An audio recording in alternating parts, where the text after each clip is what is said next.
Hello বন্ধুরা, স্বাগতম আপনাদের প্রিয় ভিলেজ কুকিং ভ্লগে। আজ আপনাদের জন্য এনেছি গ্রাম বাংলার ঘরোয়া স্বাদের কই মাছের ঝোল। একেবারে সহজ রেসিপি, যা সবাই বাড়িতে বানিয়ে নিতে পারবেন। তো বেশি দেরি না করে চলুন শুরু করা যাক।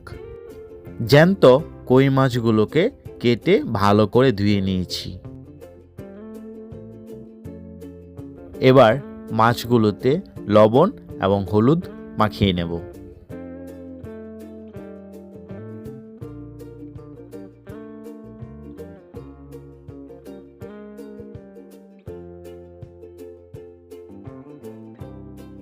নিয়ে নিয়েছি ধনে পাতা, জিরা এবং 3টে শুকনো লঙ্কা, কাঁচা লঙ্কা। সবজি হিসেবে নিয়ে নিয়েছি আলু, বেগুন, শিম এবং ফুলকপি। প্রথমে জিরা এবং শুকনো লঙ্কাগুলোকে একটু সরিষার তেলে ভেজে নিচ্ছি। এগুলা দিয়ে একটি মশলা বানিয়ে নিতে হবে।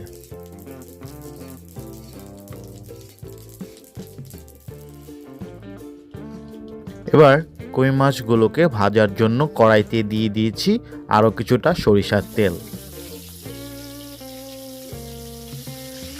কই মাছগুলোকে একে একে তেলের মধ্যে দিয়ে দিচ্ছি ভাজার জন্য।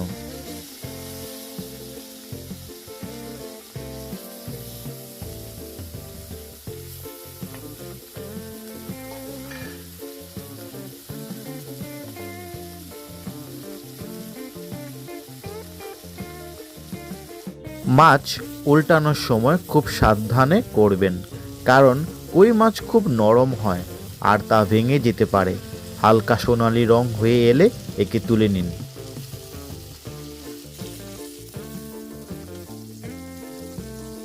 কই মাছগুলো ভাজা হয়ে গেলে এবার তুলে নিচ্ছি।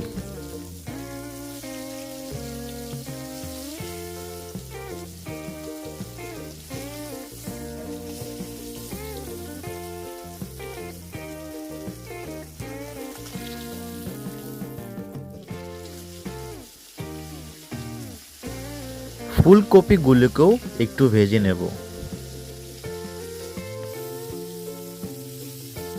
ফুলকপিগুলোকে ভাজার সময় দিয়ে দিলাম সামান্য পরিমাণ লবণ।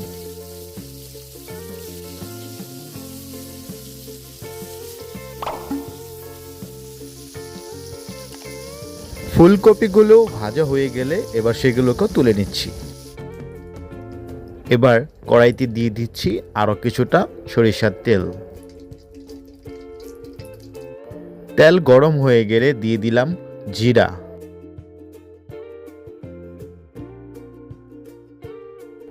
একটি শুকনো লঙ্কাও দিয়ে দিলাম।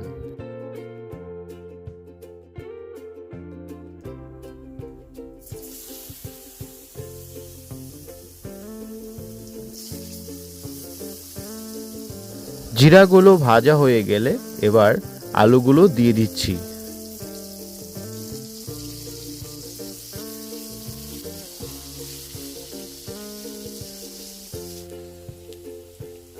দিয়ে দিচ্ছি শীতকালীন সবজি শিম।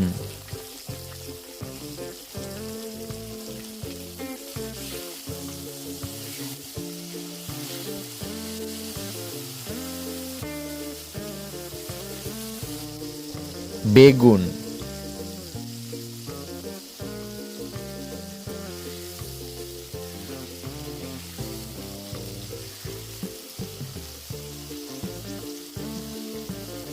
এরপর দিয়ে দিচ্ছি ভেজে রাখা ফুলকপিগুলোকে।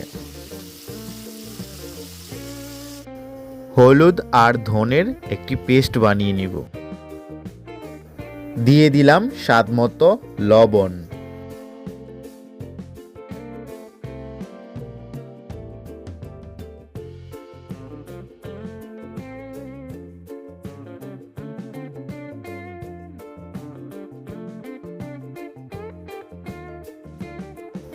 এ পর্যায়ে দিয়ে দিলাম হলুদ এবং ধনের কড়া পেস্ট।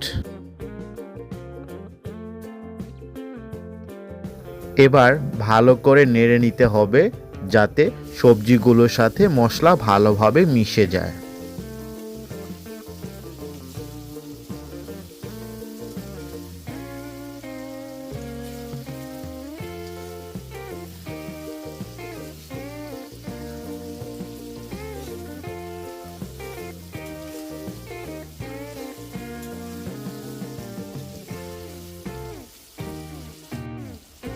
দিয়ে দিচ্ছি কাঁচা লঙ্কা,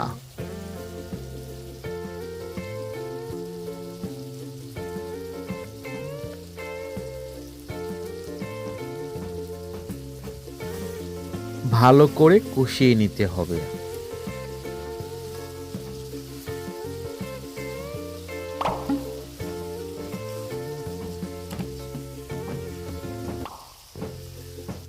দেখুন কষানো হয়ে গেছে। এবার দিয়ে দিচ্ছি পরিমাণ মতো জল।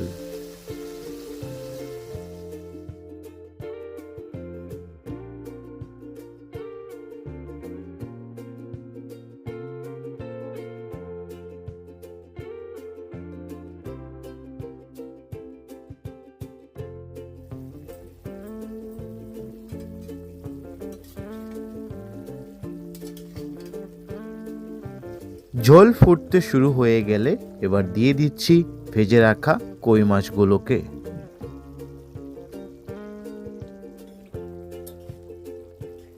8 থেকে 10 মিনিট মাঝারি আঁচে রান্না করুন, যাতে মাছ আর সবজিগুলো একসাথে ভালোভাবে সেদ্ধ হয়।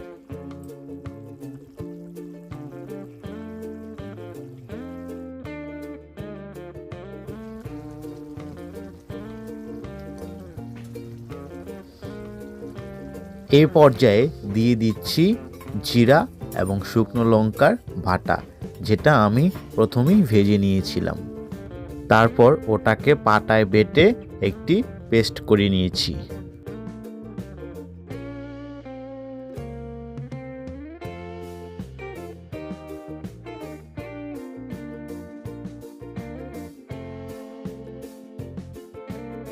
ঝোল ঘন হয়ে গেলে এবার উপর থেকে ছড়িয়ে দিচ্ছি ধনেপাতা।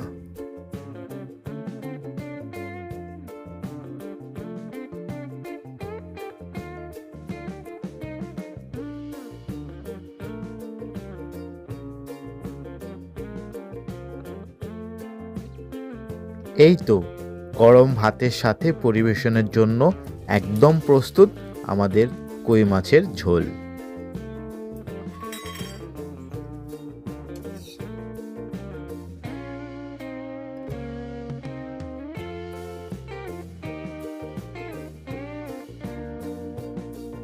এই ছিল কই মাছের ঝোলের সহজ রেসিপি। কেমন লাগলো আপনাদের? কমেন্টে জানাতে ভুলবেন না। আর ভালো লাগলে লাইক, শেয়ার আর সাবস্ক্রাইব করতে ভুলবেন না। আমরা আবার আসব নতুন রেসিপি নিয়ে। ততক্ষণ ভালো থাকুন, সুস্থ থাকুন। ধন্যবাদ।